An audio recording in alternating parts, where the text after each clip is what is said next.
На чекор сме до генерален штрајк во целата држава.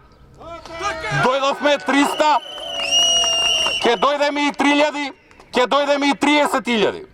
Највисоките тела во Сојузот на синдикати на Македонија ги испратија своите пораки до властите од нивната денешна јавна седница. Маршот го започнаа со присутни 300 пред собрание 3:1 со бројот на пратеници и завршија со 1080 колку што има функционери. Се бара запирање на политичките притисоци и напад врз синдикатите. Председателот на ССМ Слободан Трентафилов со порака и до премиерот Христијан Мицкоски и сите останати избраници заедно да земаат минимална плата од 500 евра, а да се зголемат останатите плати за 100 евра.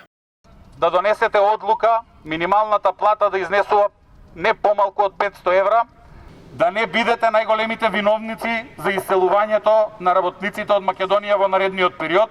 Не заслужувате 79% изголемени плати, кога луѓето кои во обезбедуваат добија 10, кога луѓето кои ги учат нашите деца добија 7, кога другите добиваат мизерни 1800 денари.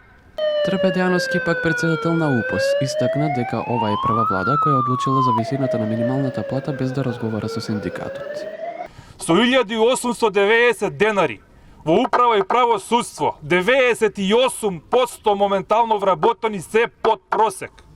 Ако тоа не е срамота, не знам што е срамота.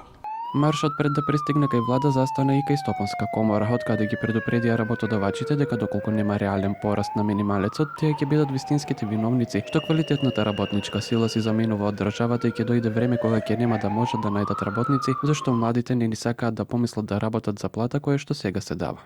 Секоја година по 10.000 млади работници, тинеџери се иселуваат од нашата држава, затоа не ги замолуваме, упатуваме апел до овие работодавачи, најголемата стопанска комора во Македонија, да излезат и они овде со нас и да им кажеме дека повеќе нема да работиме за тие мизерни плати.